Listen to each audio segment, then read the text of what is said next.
Hey. How you doing, man? Once again, another rousing episode of Urban Politics. I'm like, man, let me just get right into this like a car and drive. I don't want to waste none of your time. A lot of stuff to talk about. A lot of stuff happened in 2019. I wanted to deal with that. I ain't had time. Christmas hit me. New Year's hit me. Just like you. I got stuff to do. I got a family and stuff. I got to buy gifts and go to parties.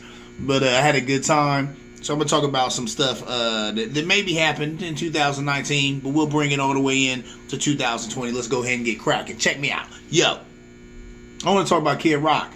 He caught a lot of flack on Twitter. I don't know how Kid Rock hasn't learned that, like everything else, you know what I'm saying? Twitter runs the world. When you run afoul of somebody, they get on Twitter, or their following on Twitter comes after you, and they decimate your career, they get rid of you. He had the audacity to say some stuff about Beyonce. You don't talk about Beyonce. When it comes to the black community, you don't talk about Jesus. You don't talk about Martin Luther King. You don't talk about Beyonce. He gonna talk about Beyonce salty because she got numbers that he ain't got. Kid Rock ain't never had them numbers. He just mad, I guess now, because, you know, Beyonce got the ear of all his right-wing conservative friends, and he mad that, you know what I'm saying, that he's like, oh, y'all listen to my music, but y'all ain't sweating me like y'all sweating her. Whatever. Had the audacity to say something about her. They came for him on Twitter. He ended up getting, you know what I'm saying, basically kicked out of Detroit, you know, where he's from. Had a little restaurant there or whatever. He got what he got. You know what I'm saying? Came up against the National Action Network. That's Al Sharpton. He got what he got. He got what he deserved. Times have changed. You know, even though you in your bar, which I think is called the Honky Tonk or something like that, and start spouting off all this type of racial rhetoric, you know, you say it ain't racist, but whatever. I'm like, man, you hating because you salty, because like I said, her numbers are what your numbers are not. High. So, you say what you say, thinking that you're comfortable because you're in your bar, but then I guess there was a lady in your bar who yells at you that you're a racist. Times have changed, bruh. Then they get on Twitter and let you have it. You get kicked up out of there. Times have changed. Somebody tell these people that Twitter runs the world. Anyway, moving on. Let's talk about the GOP and impeachment. I know you've been watching the trial like I've been watching the trial. Literally, the trial is going on right now. I'm sitting here watching pundits, and they were saying that the GOP is purposefully doing a lot of this at night. Because they know, you know, people like me and you work every day. We got to go to sleep. We ain't gonna be up at 2-3 o'clock in the morning watching the impeachment trial. But you know, they also forgot about a thing called YouTube. So, you know, if you wanted to, after this show, or anytime during any day you ever have, you can just let your fingers do the walking and go over to YouTube, and you can watch the whole impeachment trial in real time right there on your phone. So, I don't know what they was thinking. Once again, I don't know. I mean, I know these guys are old, but have they never met the internet?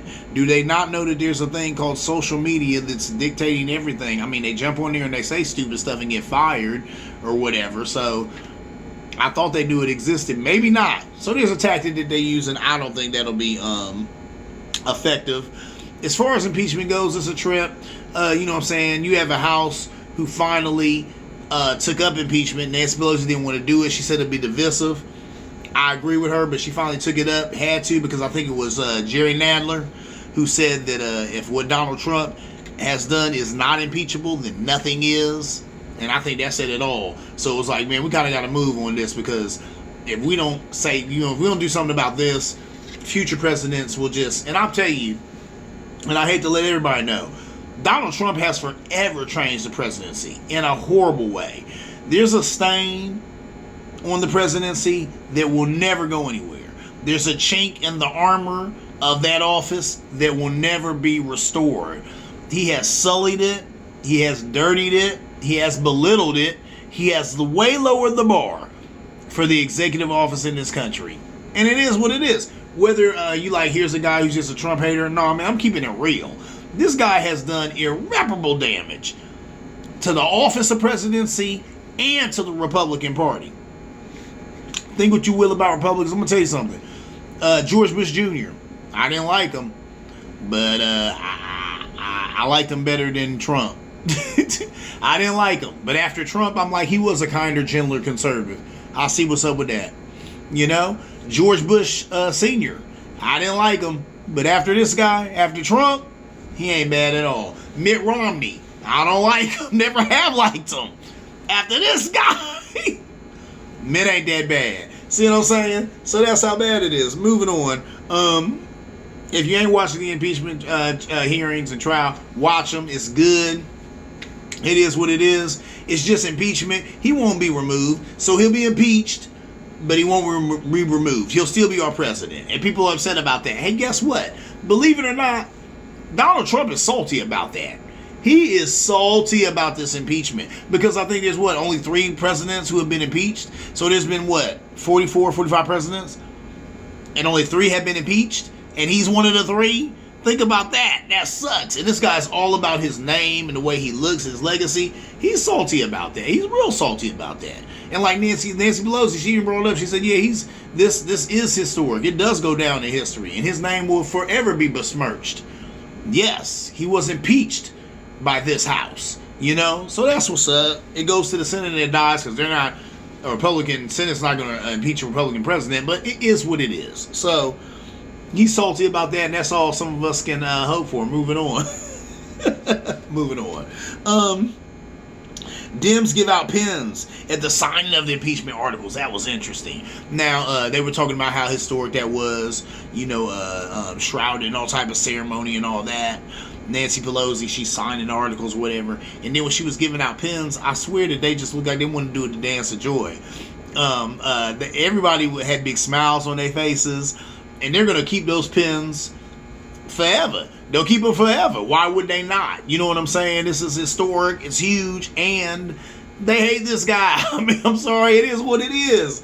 They hate this guy. And Nancy Pelosi was like, oh, this is an egregious day. We take no delight in doing this. Yada, yada, blah, blah. Come on. Come on. Everybody was kind of happy. And they was happy they was keeping them pens because they was like, this is historic and we're happy to be getting in on this. So it is what it is. I ain't mad at him because, it is what it is. He gets his just desserts. Eat up, Trump. Anyway, moving on. Can you tell I'm happy? Moving on. Even though, like I said, impeachment is not removal. So it'll mean nothing. He'll be impeached. It'll be on his record forever. It looks bad. But he'll still be our president. The only way to get him out of there is for people to coalesce behind whoever is the Democratic nominee. I'm talking to myself as I'm talking to you. Whoever is the Democratic nominee and help to push that man or woman into the Oval Office. Anyway, moving on. Yang is my dude as we're talking about pushing people into the Oval Office. Yang, that's my dude. It blows me away. Okay, we just had a Democratic debate. He didn't have all the criteria to be in it, so he wasn't in it. And they were saying there was no diversity on that stage. It was a bunch of white folk. You know what I'm saying? It was Elizabeth Warren. It was Bernie Sanders, who's Jewish, but that's still white. Jewish. There's Joe Biden. There was Bloomberg who done bought his way in or whatever. So, but there was no, no representation of diversity. There was nobody of color on the stage. I hear that. Andrew Yang, though, he's still getting a lot of pub and a lot of publicity, even though he wasn't on the stage or whatever. And I guess he's still in there. So that's good to see that. Andrew Yang will not win. Why will he not win? Well, he won't get the nomination. I think. Look, right now, you know who probably should get the nomination? Bernie Sanders. Because Bernie Sanders has the youth, and for whatever reason, he has actually some Trump voters, believe it or not. I remember back in the day, well, not back in the day, but back when, Trump beat Hillary. Oh, my God. I remember that election, and I remember talking to people in Hilliard who, right now, they got, Trump pen signs in their yard. But I remember talking to them, and they would tell me, they said, but I'm going to tell you something. It's between that Bernie Sanders and Trump. That used to blow my mind. How's it between Bernie Sanders and Trump? But for a lot of them, for whatever reason, it was. They liked Bernie Sanders, and they liked Trump. So there you go. I think Bernie Sanders could beat Trump. But the problem is, Bernie Sanders is a self-proclaimed socialist. He's not a Democrat. He's a socialist. He's a socialist who has to caucus with the Democrats, but he's not a Democrat. He's a socialist. I'm not mad at socialism. I think socialism is actually a good concept. Go look it up, see what it's about. But actually, socialism is a redistribution of the wealth. Now, we already have some aspects of this in our culture right now. You know what I'm saying? Medicare, Medicaid. What do you think that is? That's a redistribution of the wealth. The government takes our tax dollars, does whatever they do, split it apart, and then they put it into people's medical and health care and give it out. That's a redistribution of the wealth, ain't it? Took money from over here, put it in this program so these people over here could use it. Redistribution of the wealth. Andrew Yang, what are you talking about? Giving every American over 18 $1,000 a month? That is a redistribution of the wealth. I've been saying it on this show. That's why I've been endorsing him, because I like that. You know what that is? That's the government breaking bread. Why don't we want the government to break bread? And he even said it. You know, all the financial growth that America has seen, all the prosperity in America has seen, we need for the average man and woman to feel some of that. And he's trying to get that to us. I like it. I love it. Talked to my dad. My dad was like, nah. My 73-year-old dad, he was 72 at this time, but 73-year-old father said, nah, America ain't ready for Asian president. He said, you're going to have to get that some time. So there's that. He's Asian. Their numbers aren't that large. They're coming on strong, but they still don't have the numbers of like Hispanics or Black Americans. So it is what it is, but I really like that guy. He's very smart. Like he said, I'm the opposite of our current president. I like math. He likes to read, I'm sure. He's a smart dude. A self-made billionaire, I'm pretty sure. I think billionaire, something like that. Several millionaire. Guy's got bread. And like I said, what is he calling now? I think he's calling it guaranteed income from the government. Is it guaranteed government income? Something like that. Universal basic income. That's what it is. UBI, universal basic income. That's lovely. $1,000 a month. That wouldn't change your life. I know it would change mine. So my whole point is, like I said, I like this guy talking about breaking bread, but he's a true socialist, and that's why he won't win. One, he's Asian, and this is America. Two, he's a true socialist. That's true socialism. That's true socialism. He talking about the government. What he said that they need to give back some of this money so that the Americans, the regular man, can feel some of this prosperity that America has been experiencing. This is America. That ain't happening. There's plenty of people who live off that prosperity, and they don't want me and you feeling it. Moving on. It's a great concept, though. I like Andrew Yang, but probably ain't gonna happen. But you know what? Like I said, Joe Biden will get the nomination, and I'll coalesce behind him because we got to get Trump out of there. Moving on. Speaking of getting Trump out of there, Lev Parnas. I know you've seen this dude. Oh my goodness. Got all this information about how Trump was in the loop on this Ukraine thing the whole time. He knew exactly what was going on. Then Trump gonna say, I really don't know the guy. I never met him. And he's like, yeah, go ahead and keep saying that. Every time you say that, I'm releasing another picture. This guy got 8,000 pictures of him and Trump at parties over here, parties over there, parties everywhere, kicking it. They drinking drinks and all that. President talking about you don't know him. You know this guy. This was your boy. And like he said, he wasn't making a move that you didn't know about. So there it is, man. The guy's guilty, but you can't tell a trumpeter or some of these Republicans that. Because, I mean, if you do that, they're going to come, well, presidents take pictures with plenty of people, plenty of different people, and they don't necessarily all the time know who they're taking a picture with. Get that out of here, man. Get that out of here. He was cool with Lev. Lev was his boy. And every move Lev made, he said he was kicking it with Giuliani. I think Giuliani was his direct boss. So obviously Trump knew what he was doing. He knew what Giuliani was doing. Anyway, moving on. Let me go to some social stuff here. Well, how much time I got here? Okay, I got a little bit of time. Let's get into this. It's good I got a little bit of time. Just some interesting stuff. Loni Love.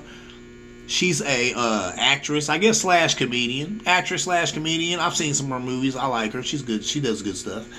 She has said some stuff. She says because of slavery, a lot of black men do not know how to be faithful. And they've been going at her on Twitter. They're probably still lambasting her right now on Twitter. I'm sure on Black Twitter they have it at her. But actually, this is not too far off. A lot of us, we need to do the history to slavery. I had to do the history of slavery. Like a lot of y'all grew up in school, and I heard about it, and I glossed over it. But you need to get deep with that thing. And when she says that, think about the fact that there were whole plantations that were dedicated to sex. Whole plantations that were dedicated to sex. dedicated to breeding, like you would breed an animal or whatever. So when she sits here and she says that some of these black men, because of slavery, don't know how to be faithful or to be fathers, there's probably something to that. I remember me and my sister had a conversation, and she was telling me how, there were whole plantations that were about sex. She's like, some of these brothers were just breeders. That's just what they did. They sat in a room, and they would bring in a fresh black slave, or they would bring in a Irish slave or whatever, because of course, when you had a white woman having sex with a black man, and then you have a mulatto baby that sold for more money, so there was a lot of that going on. So you got to think, there was a brother sitting in a room, and that's all he did was have sex with women all day. Black women, Irish women, white women, whatever NASA sent in, that's what he had to do, and he did that all day. So some of these brothers are probably descendants of that. Am I justifying their behavior? No sir, no ma'am. I'm explaining it. I'm not justifying it. I'm not saying that makes it okay for men to be unfaithful and to be cheating on their women and to not be good fathers and not raise good families, because that's garbage. Even if you are a descendant of that, you know better, you do better. It's 2020. Come on, man, get off of that. But my point is, like I said, I'm not justifying the behavior. I'm explaining it. So some of that does come from that. Like me and her were talking too. She said, okay, you got some of these sisters got a bunch of babies by a bunch of different brothers. And they're bad mothers. They're not good mothers. But she said you got to think when slavery was going on, some of these sisters sat in a room and they just had babies, and that's just what they did. And as soon as the baby came out, they cleaned the baby up and they took the baby to be sold. They probably brought some white men in there so they could have sex with her, to have a mulatto baby so they could sell it for more money. So that's all she did. So some of these sisters are probably descendants of those sisters who just were literally baby factories. They just spin them out to be sold. Does that justify the behavior? No sir, no ma'am. Like I said, I'm not justifying it. I'm explaining it. I'm explaining where it might come from. So there's some of that. So Loni Love, she wasn't too far off. Does some of this stuff with black men cheating come from slavery? Sure it does. We got tons of problems in the black community that come from slavery. In 2020, we have tons of problems that come in the black community that come from slavery. With that said, it's still on us. It's still our responsibility to fix these things. All right. With that said, let me move on to this. Check this out. Why do men cheat? How about this? Ladies, if there's a man in the room, please have him leave the room for just a minute. And can I please talk to you by yourself? Okay, is he going to talk to you about yourself? Listen, men cheat. That's what men do. I'm sorry. Men cheat. I've had my own issues with cheating. I don't do it anymore. You know what I'm saying? But, man, that's just a man thing. I hate to be like that. And it ain't a black man thing, or a white man thing, or an Asian man thing, or a Spanish man thing. You know what it is? It's a man thing. I'm sorry. Every man with a penis is going to want to probably try and put it in something other than necessarily his woman from time to time. That's just a man thing. I'm sorry. I'm sorry, women. You don't want to hear it. There's no answer to that. I see stuff from white women. I see stuff from black women. I see stuff from Asian. I see stuff from all types of women. Why do men cheat? Why do men, have to go out on their woman and find somebody else, or be with somebody else, or do something with somebody else? Hey, you want to answer that question? You know what you can do? You can check George Clinton, Parliament Funkadelic. I think he said it best. And I'm going to quote him directly. Why must I be like that? Why must I chase the cat? It's nothing but the dog in me. Nothing but the dog in me. And that's just real, ladies. I'm sorry. It's just like that. There's a rapper though. What's his name? Shorty. He got a song. Your dog in your arm go too. Hey, that's hot right there. But in that song, he talks about how you know what I'm saying, he said he was on the phone with a girl and she started rapping to to this other cat while he on the phone with her, like right in his face, something like that. And he was saying like, girl, he said, oh, you a dog too? You know, you a dog and your homegirl too. So he realized, you a dog and your homegirl too. I got that song is ratchet to death, but I love it. But my point is, everybody got some dog in them, but most men have a lot of, and that's what it is, the dog in you. Why must you be like that? Why must you chase the cat? It's the dog in you. And some of us are doing a better job of controlling the dog in us than others. And that's all it is. That's all it is. But every man's on that. I'm sorry. That's how it is. I've been in elevators with old, rich white men and a fat old butt get on there. Maybe she white, maybe she black, whatever. He looked at me, I looked at him, we looked at that. We was like, He was like,